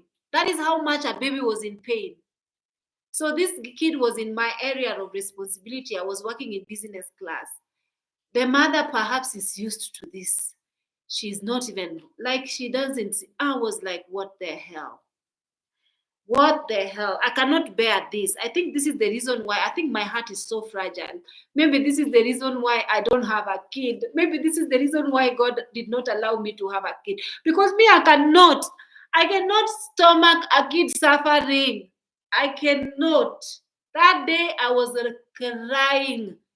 I was crying for this woman's child like crazy, you know? You know, the kid is bandaged. You know, this disease has eaten this baby's skin to an extent his hands and feet are falling off. His nose, his ears have been eaten. This kid is eaten. This kid, whatever disease this kid had, it was eating this kid alive. His skin was falling off. This kid was in so much pain. And I could not bear seeing this kid in pain. So me, I don't usually like to see people in pain. I don't like it. When I see someone suffering, I think this is the reason why so many people have taken advantage of me, because me, I just don't like to see people suffer. I don't like to see people in pain. I don't like it. So when I saw David Jr. was watching this guy collapse and just walking off without even lifting a finger, I was like, oh no, that was very, very bad. So guys, let me read from you so that I can end this live. So I wanted to say it is very much unlike me. I feel like I'm very mature nowadays. I feel like I am a grown up. Yeah, I've matured into a very, very woman. You know, I'm a woman now, mature woman. You know, so I don't like sometimes to making some videos. I feel like they're going to, I don't like to my image to be tainted. I don't like for people to see me as this person who only come to YouTube to gossip or say this about other people, and I don't have content. I don't like this. So that is the reason why if I react, I'm going to try as much as possible not to be negative to people. I don't want to be a negative Nancy who is spewing negative, talking negatively about other people, because I don't like that when it's towards me. So why should I do it towards other people? So that is the reason why my comment section, if I don't allow people to be mean. Let me read from you guys. Eunice, she is saying, hi Ruby, hope you are well. Greetings from Dubai. Thank you so much for your advice. I got the job as a cabin crew with EK. Hi. That is Eunice. Eunice, she. What advice did I give you, man? Congratulations. If you got a job with Emirates, congratulations, Eunice. That's such a great achievement. Hey, enjoy the flying, man. I'm sure you're gonna enjoy it. That is so nice. That is so nice. Rose Akinyi is saying, I look wow. Thank you so much, Rose. Aerokamano ahinya. You tried without me. Wow, she was very insensitive to your pain, of course. And I was so, anyway, you know, usually when you know people, their true colors shows. Eventually you'll know the people you're dealing with. So sometimes just don't take it at heart. That is how they are. You can't change their character, you can't change them. But then again, don't stop being nice. You don't let that stop you from being the sweet, nice person that you are. Even if you have done a lot of nice things to people, but people have done you dirty, don't stop. don't stop doing nice things to people, because at the end of the day, there is a reward for every good thing you do. So even me, if somebody does something dirty to me, I'm just like, oh well, that their loss. So I just continue being nice. Even next time she comes and she says I'm hungry or I'm I just get her something to eat. Even if she didn't take care of me when I was feeling ill, it's okay. So going to buy food, of course I do it all the time. I do it all the time. Um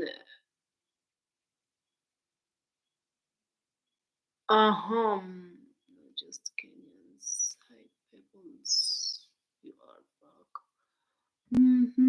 Let me read from you. Basically, anybody could make more than a doctor in Kenya. Exactly. It's very, very horrible here in Kenya. Cranberry juice is very good to drink from time to time to prevent UTI urinary. Cranberry juice here in Kenya, we don't have the purest form of cranberry lab unless you get the artificial ones. And I avoid artificial drinking anything artificial. I avoid. So I don't have cranberry juice. I just drink a lot of water to try and flush it off, because the one that I've got currently seems to not respond to DeeMwango. I usually drink this medicine called DeeMwango, and it has all those cranberry and whatnot extract. So it didn't seem to respond to that. So I don't know what is, but right now I feel very well. I feel good. So let's see how I wake up tomorrow.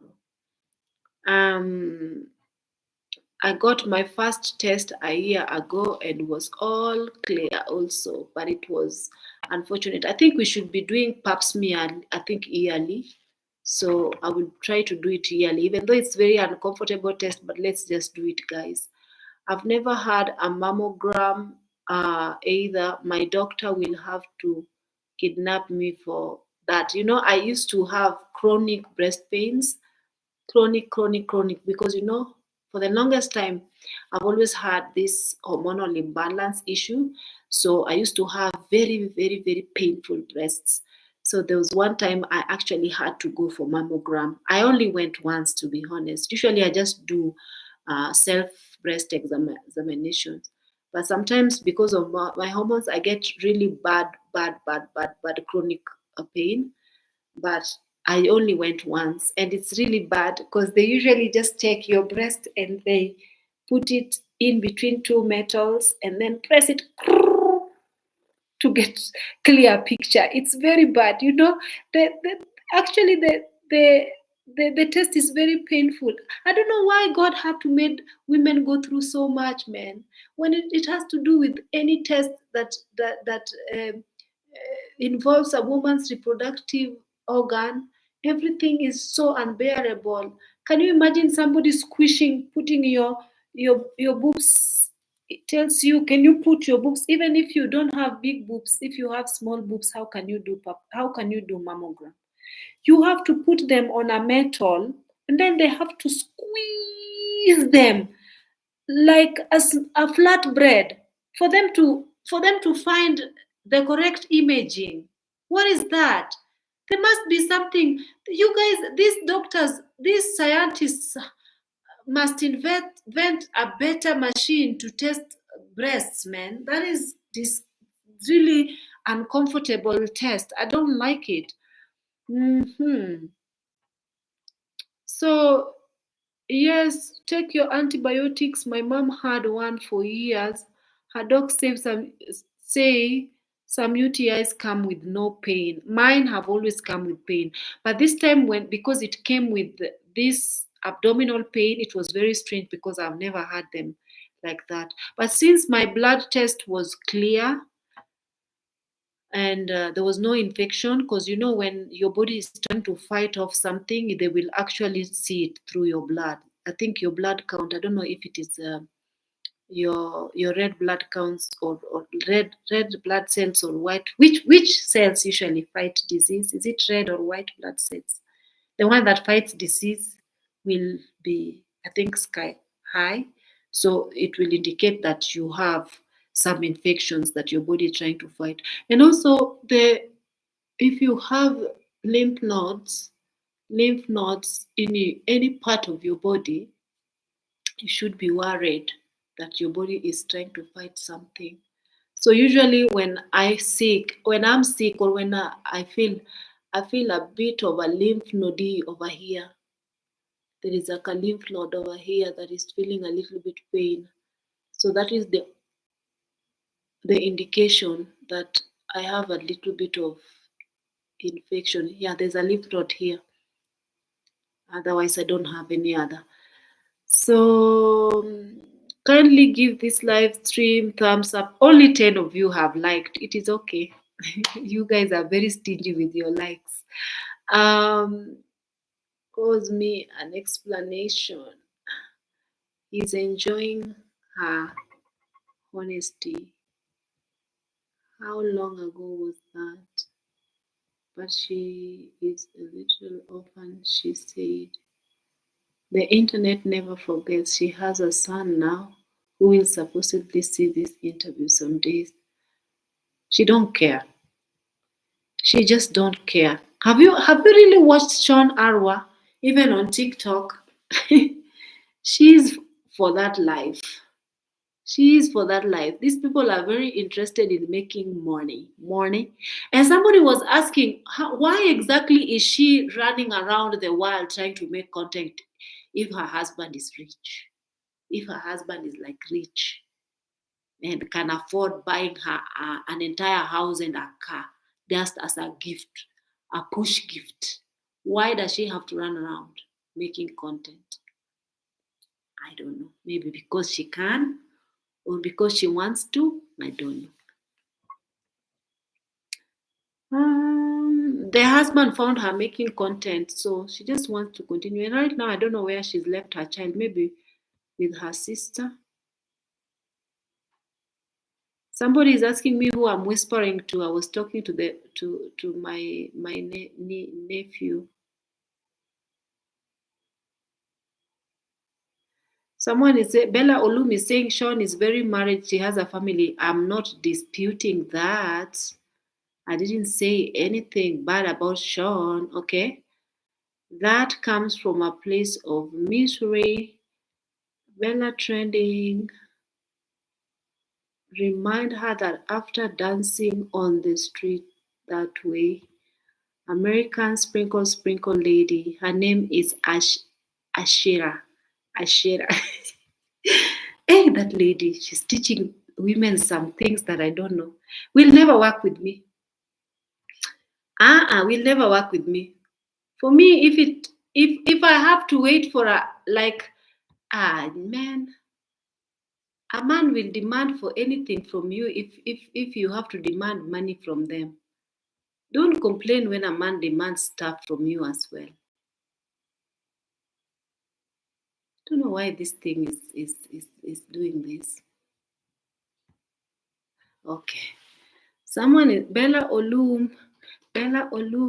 Everything beautiful. Always let your doctor explain to the cause of UTI. You're going to be surprised. What is the cause of UTI? I think when people go through perimenopause, those are some of the signs. If you are going through perimenopause, those are some of the signs. UTI, people usually get UTI frequently. Doesn't really have to be a cause, because I am sure it's not STI. I watch her video and it's hard not to like her, but the twerking on the street like that, she can't hide her ways. Absolutely love her. Been following her on IG for a while. Twerking was a bit much. A free spirit she is for sure. I have not watched that. I will. European husband for passport, of course. Distance before they make you think your life is worthless. Bella, that's how you keep your mind open. over from a distance.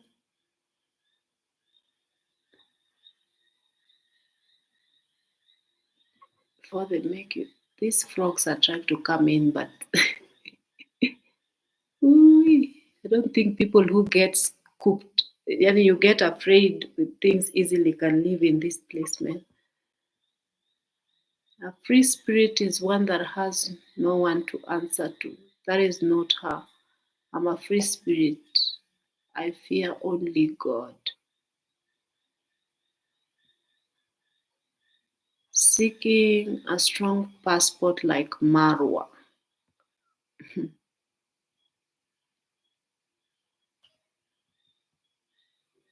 They are called escorts. It helped Sean through university. Okay. She did this escorting job through university. Good for her. Decently when she goes home to her village. Yeah, of course. In the village, how can she dress bad? I love Sean. She is brilliant, smart, and beautiful. Can't compare with Dee.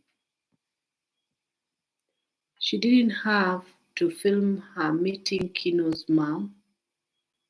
She was acting like they have secrets together. I think that is how people read it.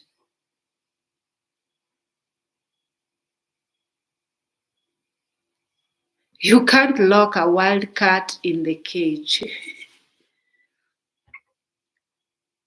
It was all Dee making money, but now Kino's woman is left looking a fool.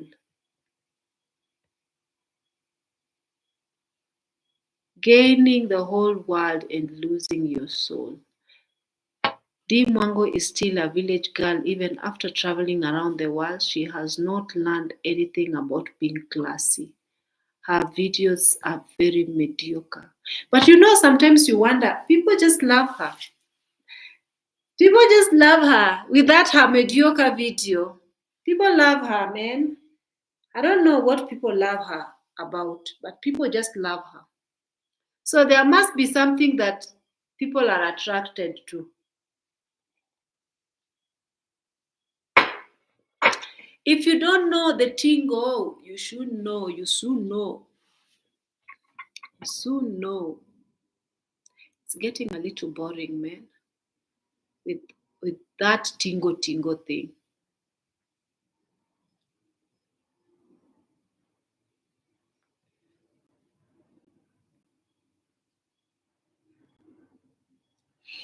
Greetings, Ruby, and all in the chat. I'm from the Caribbean, and that's normal fashion. Even elder women dress in shorts. I thought so. I barely see younger women wearing booty shorts here in the US. I saw them. Even in Canada, I saw them. Dee and Kino has said on several occasions that they are not in a relationship. Some people respect their relationship even if they are not married as yet. I've seen vlogs on Jamaica and it seems it's the norm wearing shorts. Yeah, Jamaican people wear very skimpy clothes. I don't know why people were telling Dee to respect Jamaican culture. What culture? This is why I adore you, Ruby. You are truly righteous. I am not anybody's role model. I also have my downs and ups. Please don't look up to me. Do not. I will disappoint you one of these days. You will find me doing something and then you'll be like, I thought Ruby was righteous. How dare she? I'm just kidding.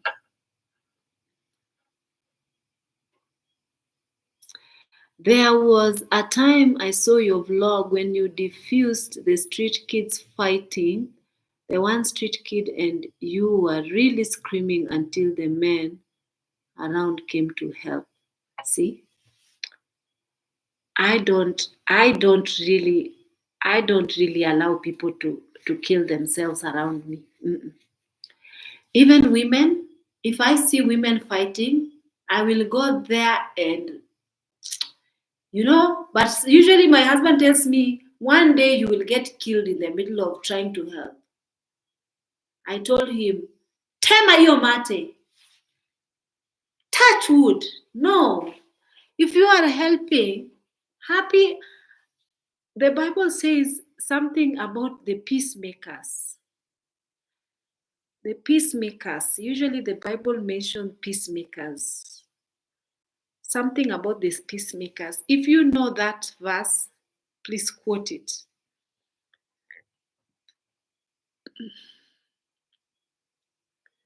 The world needs a lot of empathetic people like you, of course. Of course, man. We have to be empaths.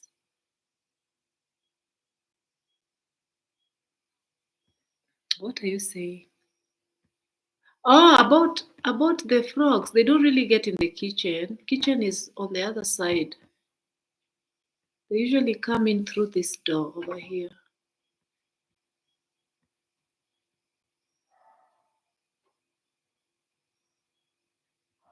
It's funny. I saw one YouTuber. I don't know, it was a reactor. She was reacting, and then I think she might have seen either a cockroach or something crawling or something. And then she went and actually sprayed something on the cockroach, and then she came back, or whatever insect came inside the house. She came back and she was just playing it off like, for me, I'm just like, there was a cockroach there. I just killed it. She was hiding what it was. Like she didn't want people to know that her house has insects, or, my house have insects. If you live in the village, there are insects. Okay? We clean up my house. My house is very clean usually. It's extremely clean.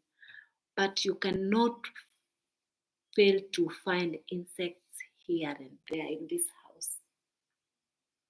Even now where I'm sitting, I'm just afraid there might be an insect. But this house is clean. But insects, they must be. Right now, I'm just trying to see. There is an insect over there. Can you see? Can you see behind that thing? That black thing that that is a baby. It's a baby frog. You see this one over here? This one. That's a baby frog. There's insects in this house. I cannot hide even from the camera. They are all over the place. Ash. It is what it is, man.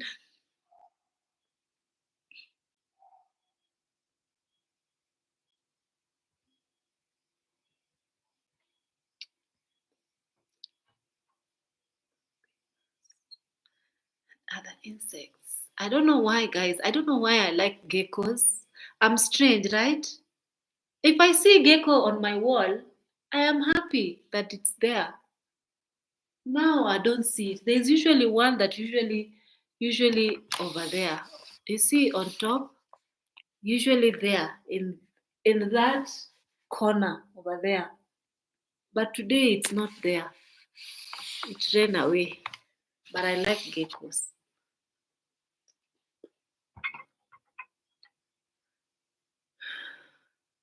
The food in the kitchen is covered. In the kitchen, there are no insects.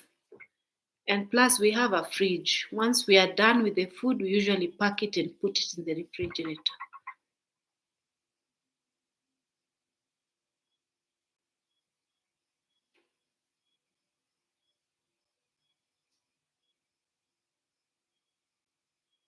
So, pleasant greeting is also an empath like me. Esh. And guys, I also feel like Jamaican uncle is an empath. I just feel like Jamaican uncle is an empath. But then I feel sorry for the people who are very, they can't be bothered, They just can't be bothered. For example, when I started getting into these reaction fields, I heard about the iammarwa and the Nyabohanze people who usually go in there. And it's very clear that sometimes these people, they just open their homes because not because they love people, but because of what they can get from these people who come from all over the place. They come with gifts.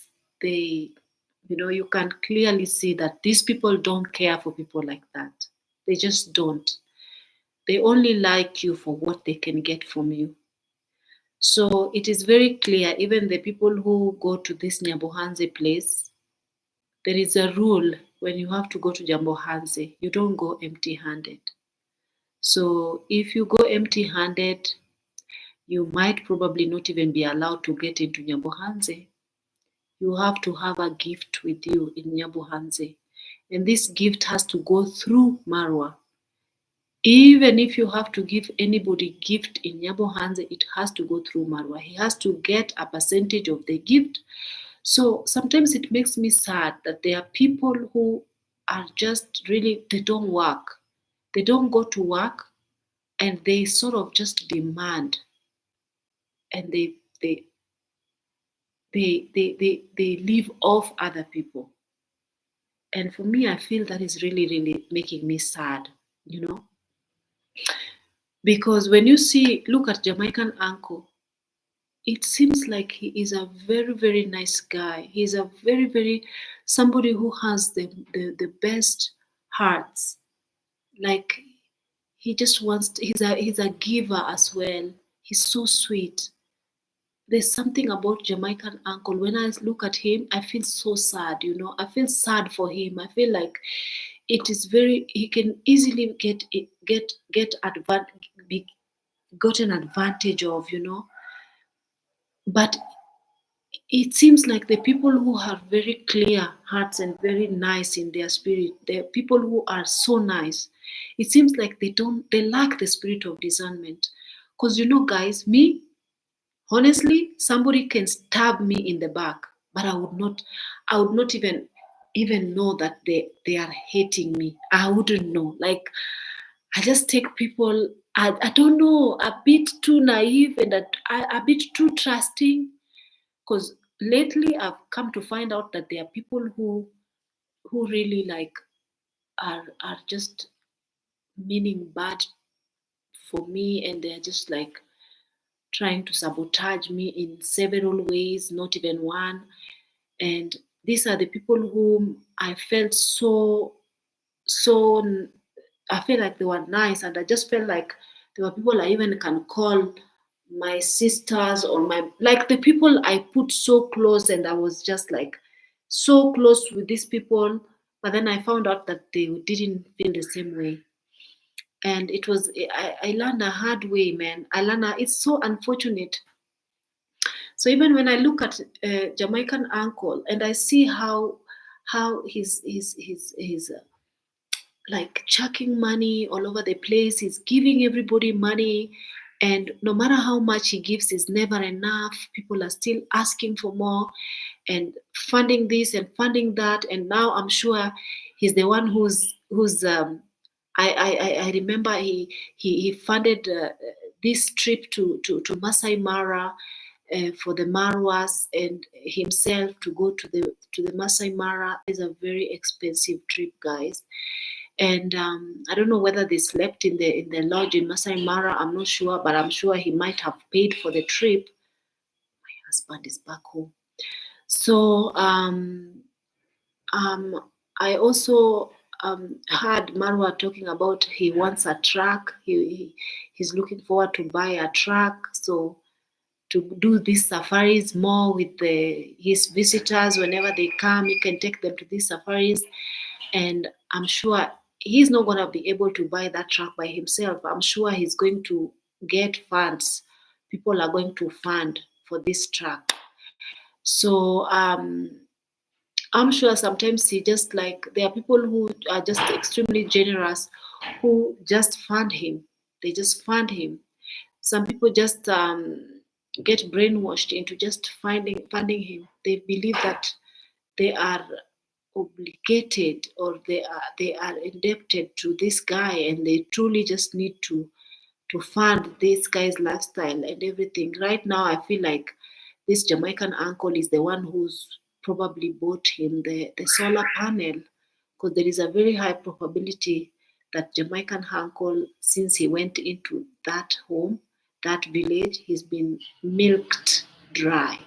But he's just laughing, and he's just such a jovial soul, such a kind person, and and he just doesn't even feel like these people are using him. And can you imagine him using all his retirement money, and perhaps when he comes to Nyabohanze, the American dollars feels like so much money, but the minute he will leave Nyabohanze, that is when he will know that actually he lost a lot of money. He will make calculation, put his calculator down to make this calculation. He will find out that he has lost so much money.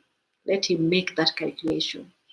So I know that for me, usually I feel so guilty when somebody has to give me a gift.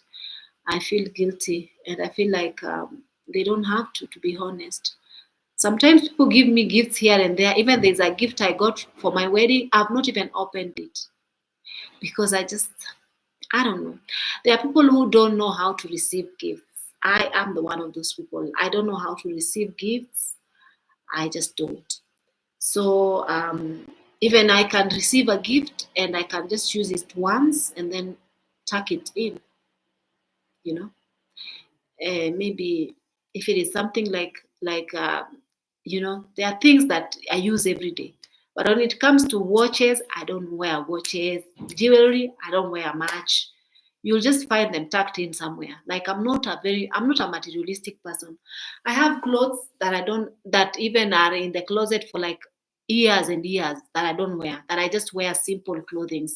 Even people look at me and they're like, this lady, she always wear like a poor person. But I'm just comfortable. I'm just comfortable even wearing t-shirts and jeans. I'm just comfortable wearing sandals all the time, all through. I have shoes. I don't wear these shoes. I just wear one pair that until it runs. Even I have bags. I carry one bag. I don't carry the rest. So I'm just wondering, I'm very strange at the end of the day. No wonder people are talking about me and saying I look homeless. I don't like dressing. If I can dress into deras, I can put on deras all my days. So I'm a very simple person. So I can understand. I just feel sorry for Jamaican uncle. That's all. It's not like I'm bashing iammarwa or I'm feeling like they shouldn't. I just feel like he's such a sweet guy, and nobody should actually should use him. I feel like that. I feel like it's so unfortunate. Some people just use others, and that is so sad. So blessed are the peacemakers, for they will be called the sons of God. Yes. You put it there.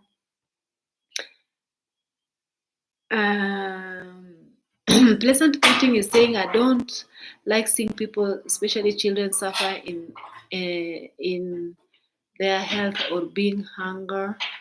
My heart goes out to the sick and hungry people. I see them in the distance, in passing. I pray for God to have mercy on them, to help them. Sometimes you feel like, the people who have compassion, they feel like this world does not belong to them.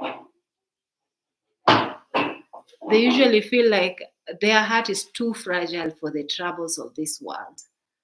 For me, somebody else's trouble can keep me awake the entire night. Can you imagine?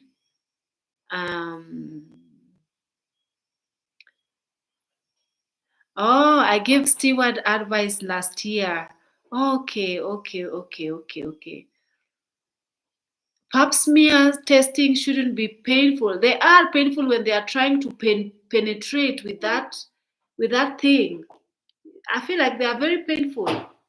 Usually when they try to get into your cervix, they usually have to open you up with, I don't know what are those things called. Those things are really painful. I don't like them.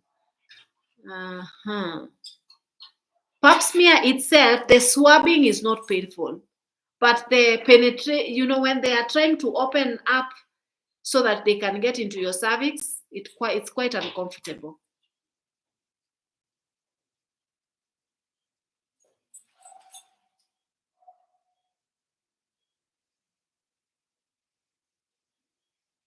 Unipe. Unisalimi. Hi.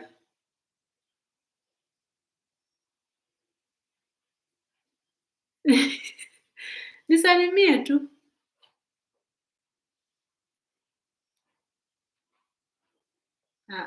Nisalimie tu. Haina shida.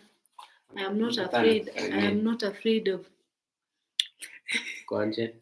Ndio ida. Hiyo ni nini? Hii ni nyingine. Yako. Endelea. Nataka kukunywa dawa. Nataka kunywa chai. Lete maji. Amesema hii ni this is for mbili. Chai. Oh, this is Imodium for diarrhea. Oh, I know this medicine. This the old Imodium. Nakunywa moja. I drink one because nimekunywa ingine. I've drunk another one.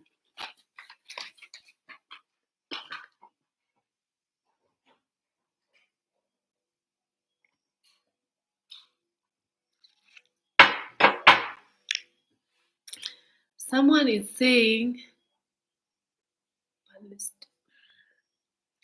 they were saying that the Palestinians' children and women are eating grass. The war has reduced them to that. Okay, so why can't these places like Dubai take over these children?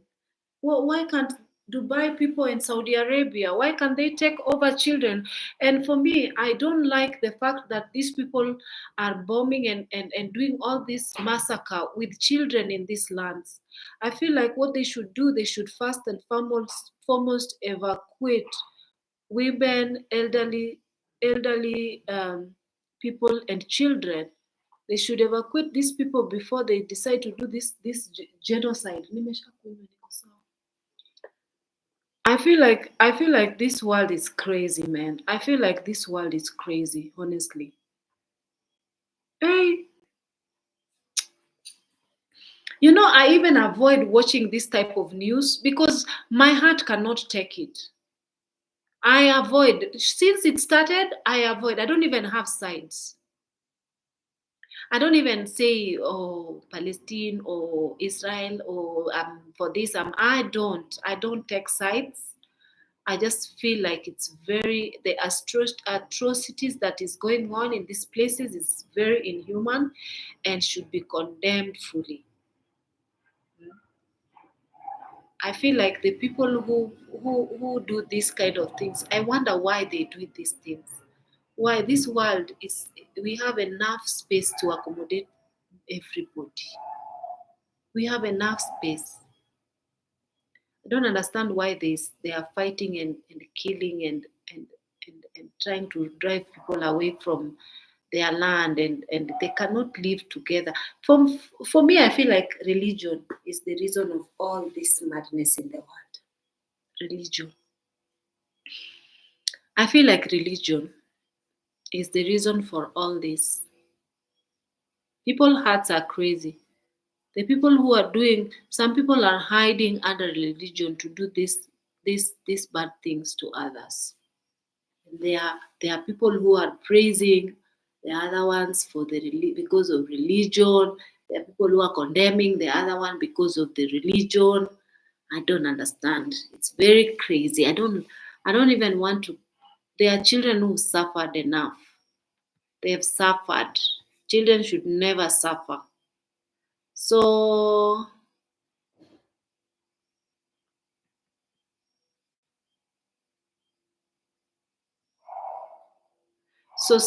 you are saying Nikita is saying the characteristics of a parasite, of course. Jamaican wife will deal with him. He may delay leaving. Always remember this Swahili saying, kikulacho kinguoni mwako sharti ainame. Yes, I've finished for you that Swahili. Guys, let me now log off from this live. But I have really had a wonderful evening with you guys. I was feeling a bit down, but the minute I put on my lights and I feel better when I talk to you guys and when we have conversations like this.